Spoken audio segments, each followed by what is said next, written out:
Today I am making a recap of what I watched, what I read, what I really enjoyed during the last months, June.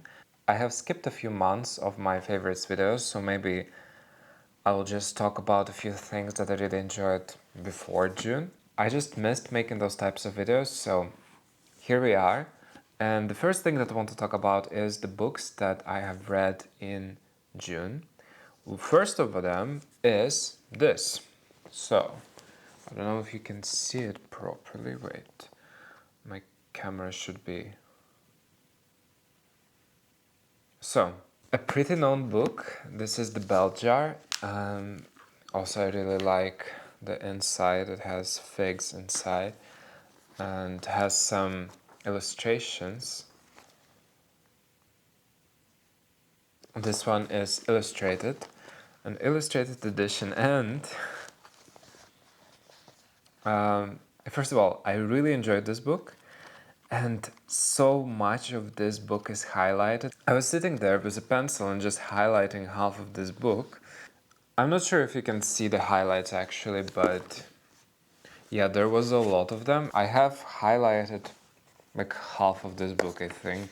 I have been reading it and I had a pencil on me, even when I took this to the beach, and I was just constantly highlighting, because this book is written in such a nice poetic language, and I honestly, it is one of the most important things to me is how, not aesthetic, but how beautiful the language used in the book is. I can read a book about nothing, and if it is written very beautifully, I will enjoy it. Like Snow Country. Like the Snow Country book that I have read recently. I even have highlighted some things with an actual highlighter, the more important ones that I wanted. Oh no, almost dropped every other thing that, well, I did drop them. Sorry, I dropped the stack of stuff. Anyways, what I was saying is that I really enjoyed the way this book is written. It is very poetic. Language is very important to me. I have read this book in like 2 days, I think. I actually write stuff in the back of the book. From 11th of June to June 14th, so 3 days. But it's such a good book. It is very depressing. If you don't know what this book is about, I'm not sure if I should spoil it or not. Probably a lot of people already know what this is about. So skip like 20 seconds if you don't want to hear about it, but this is kind of like an autobiography of Sylvia Plath herself, but she's hidden as another character, and it's about her mental health journey and issues with depression, mental illness, suicide, and it is a very interesting book. There are a few questionable moments in the book, which people really like to point out, but I see it as a work of art, and work of art that doesn't really have ethics, etc., especially if the author is dead and had been alive a while ago. So I'll just say that you don't like the author. The main character of this book is not a good person, in my opinion. They don't have to. It's just that modern audiences are really used to the main character being, I don't know, PR friendly. But yes, this is a book that I wanted to read for a while, and I'm not sure why I didn't. And this summer I just was like, okay, I really need to read this, because I read the quote about the fig tree, and I am sure you know about the fig tree. It's about how your life is kind of like a fig tree, and the figs that you can pick are your future. And you can make a choice, but then all the other figs are left on the tree, and there are so many choices that you're just stuck not being able to make a choice, and then all of them go bad and disappear. And I don't know, kind of hit me, the quote, and it's really relatable, especially at the point of life that I am in. But I do think that you can pick a few figs and try to let them grow, and Well, if not, next year you can pick a few more, because the tree is not dead, it's just that the season is over for now.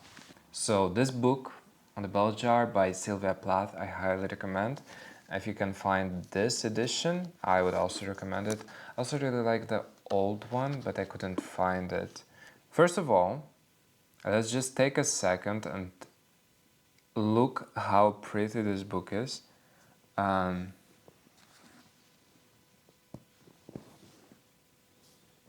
the bat has red eyes, it's like Dracula. And this book is just perfect. And it was very cheap. I got it at the local bookshop. Well, it wasn't that cheap, but I think it was around 10 euros or so. I believe it's because it's a classic, so they don't have to pay the author, and that makes the books cheaper, and anyone can produce them because they are public domain. Also, the back of it says, "The children of the night, what music they make." Beautiful quote. So this is Dracula by Bram Stoker, and it's a book that I already read before. At least I started, because I don't remember a lot of this. So I think I only read part of it before, and now I actually finished this book. I really do love the Victorian era and the aesthetics of it and the opulence and just all of those things, and I try to make my life kind of Victorian-esque without all of the lead and arsenic and all of the poisonous things that they had, but in general, just my surroundings and stuff, I just try to make it look beautiful, because I think Victorian era is all about the aesthetics and the beauty. And I do really enjoy books from that era like this. But as I said, I really, really love this book. Of course, I think you can tell. Also, I have been obsessed with vampires since I was like, since I started school, I was obsessed with vampires. Vampire Diaries, Twilight, whatever else, just every vampire type of media, Underworld, my absolute favorite movie series. This book, Dracula, is kind of what started the entire modern vampire thing, the wave. And first of all, I have to say this was very simple to read. Some books from that time, you find a lot of words that you don't understand. At least to me, maybe I'm very smart and very developed, but to me the language of this was very, very accessible. And yeah, there was like few words that I didn't know that the doctor was saying, because they referenced like theories and psychology, etc. But in general, I knew everything that this was saying, and English is not my first language, even though you probably do believe that it is, because I'm so good at this. No, but yeah, I just really enjoyed it. But there was very frustrating stuff happening. So, the characters in this book are the worst part about this book. Because I feel like a lot of the characters are a bit underdeveloped. And also just everyone in this book is stupid. It's just, at some points I was so frustrated with the characters, especially Van Helsing, who is the doctor who's supposed to be like that vampire expert and know everything. And just the pure stupidity, and how their stupidity and actions caused so many problems that could be avoided so easily, just because none of them would use their brain. And you're being convinced that this one is a doctor, this one is like a businessman, this one is a physician as well. And then they just act like this. So, once again, a little spoiler, skip 20 seconds ahead if you don't want to hear it. So, one of those instances is Lucy. Lucy is being haunted by Dracula. Dracula is drinking her blood. So Van Helsing says we need to stay with her because he only attacks her during the night when no one else is there. Okay, makes sense. They just sleep in her room, whatever, or not sleep, just look over her. What do? They leave her alone. She gets drained of blood. They give her a transfusion. Then they say, never again, we will always keep watch over her. What do they do next? They leave her alone 2 more times until she actually dies and becomes a vampire, and then they kill her because she's a vampire now. And same fucking thing happens with Mina. Mina is clearly being drained by the vampire, and all those characters do is like, oh, she looks so tired. That's so sad. She looks tired. Oh no, she looks tired. Okay, just leave her alone. Just leave her be. What? Like, I don't know. In a lot of the book, I was rooting for Dracula, not for those that group of stupid men. But well, whatever. But I did really enjoy that the book was written in a way that it was like messages and newspaper, pieces of newspaper, etc. So there was like well, it wasn't actually in a chronological order, but it was written in a very interesting way. I haven't really read a lot of books that are written like this. I did a few. I think one was like notes left or something like that, but yeah, in general, pretty nice. I think especially back in the day, probably was a new thing. And yeah, I did really enjoy this book and the atmosphere that it creates. And Dracula was a very cool character, and it's just very good classic. We talked about Dracula, so I want to go to the next point of this video and talk about the movies that I enjoyed. I watched 2 movies, and both of them were kind of loosely based off Dracula. And you can probably already guess. I watched Nosferatu, the Vampire Symphony of the Night, and the German movie. And I watched Nosferatu with Lily Rose Depp and Aaron Johnson, or something like that. I forgot his name exactly, but I was just really enchanted by the book, and I decided to watch the movie. I saw a few clips from it, so I decided to watch the whole thing. Honestly, I really enjoyed it. There were some inaccuracies with there were some inaccuracies. They were supposed to be in London, but then they were in the Netherlands. At least the filming location was in the Netherlands. I believe the story was supposed to take place in Germany, but it was, I think, in The Hague, like in Netherlands.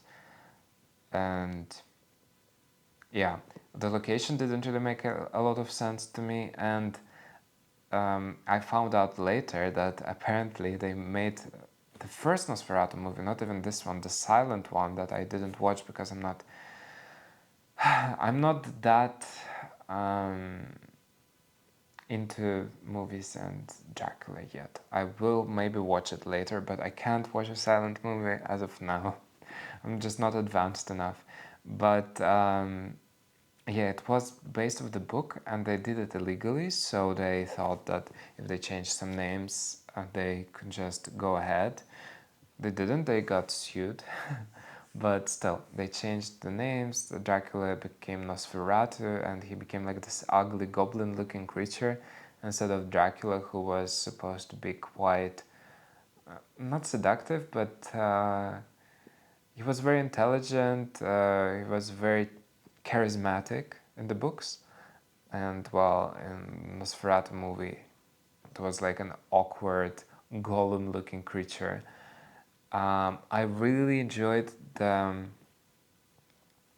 job that the main actress did. The one that was it Lucy that she played, because they didn't have Mina, or maybe they had Mina, but they completely changed the story, like the names and stuff. So I think she was Lucy, and yeah, she really fit the role so well, aesthetics wise, and just how she played it. Jonathan was kind of like a background character, or William. Was he a William in this movie? I'm not sure. But I really, really enjoyed the movie. The aesthetic values of it, especially like the bat shot that they had with the purple clouds around it, and just the effects and the cinematography, I think it was spectacular. It was very gothic, as it should be, of course. And I do have to say that I enjoyed it more than the second movie that I watched, which was Nosferatu from last year, I think, with Lily Rose Depp.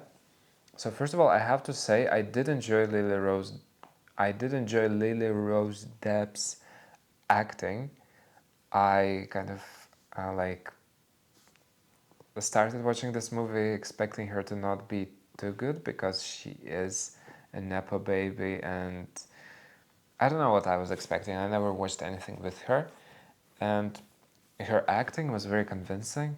I'm not sure if she really matches the Victorian aesthetic that this story has, because to me she kind of has like, maybe it's because I see her so often, because a lot of people really like her and her aesthetic, but to me she kind of has like the Instagram face, so it takes you out of the immersion of those historical types of movies. But still, she did a great job, so I understand why they picked her. I don't know, I think the movie lacked a bit of soul.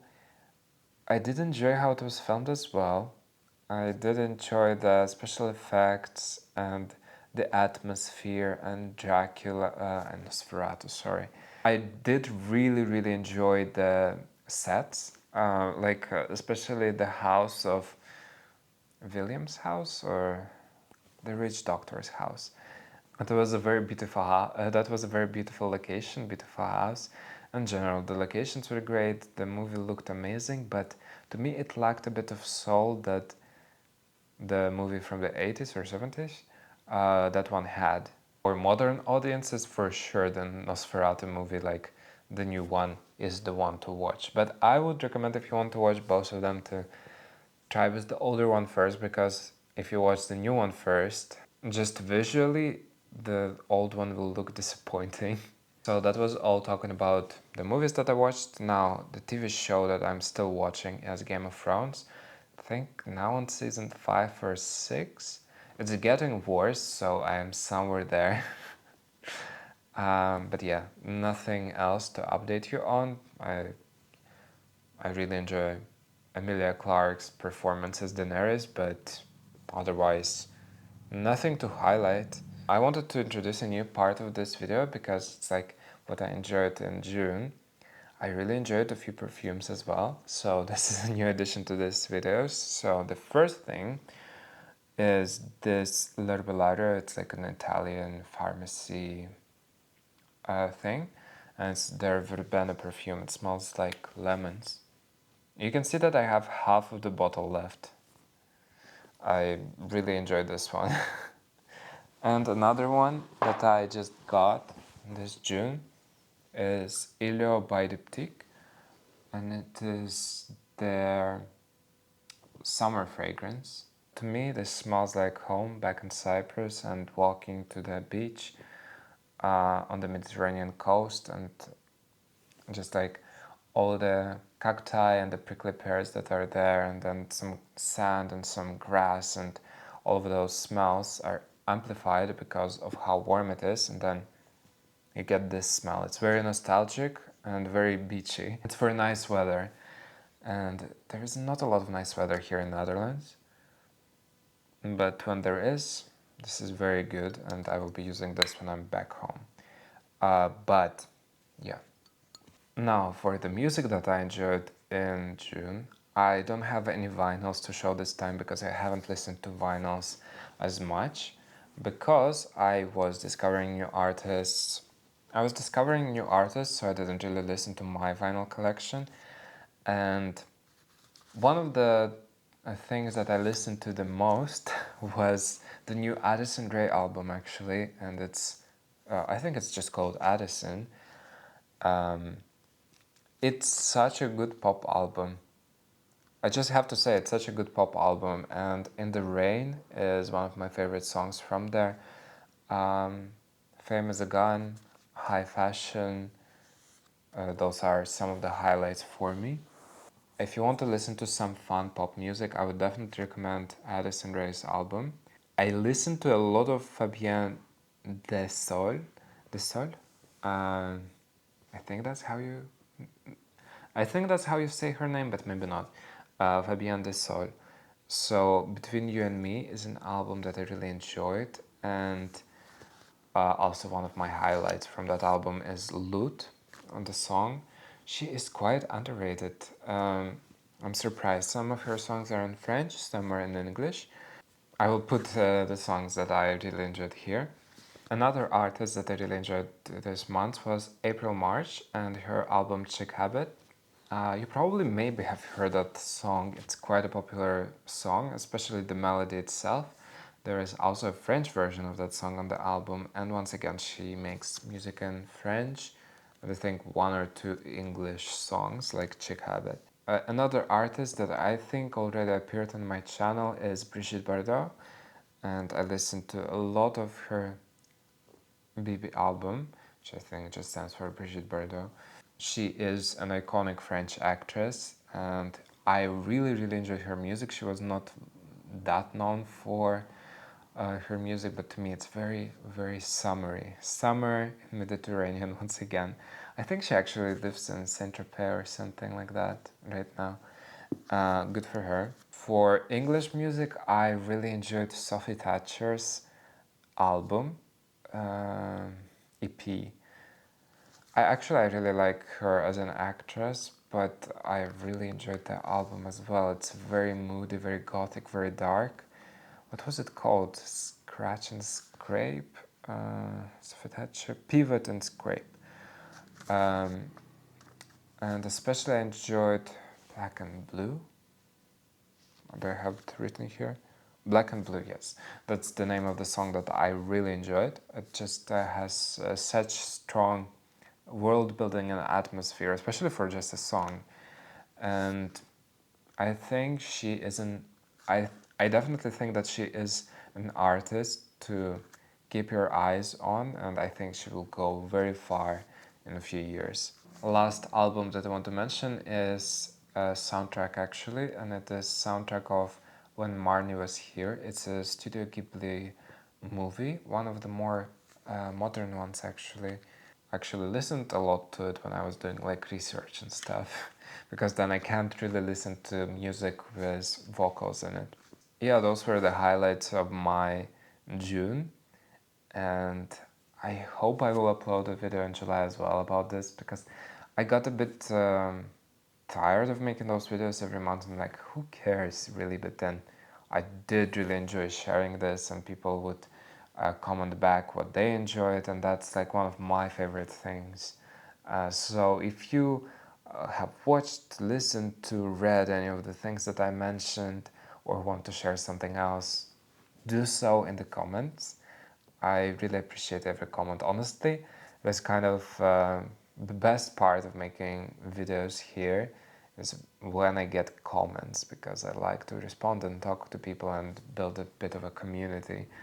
And yeah, I think comments are the most rewarding part. Like, who really cares about the views if there is no comments? So that was it for today. I hope that you enjoyed, and I have a few videos that I already filmed, so look forward to those, and I will be posting them soon as well.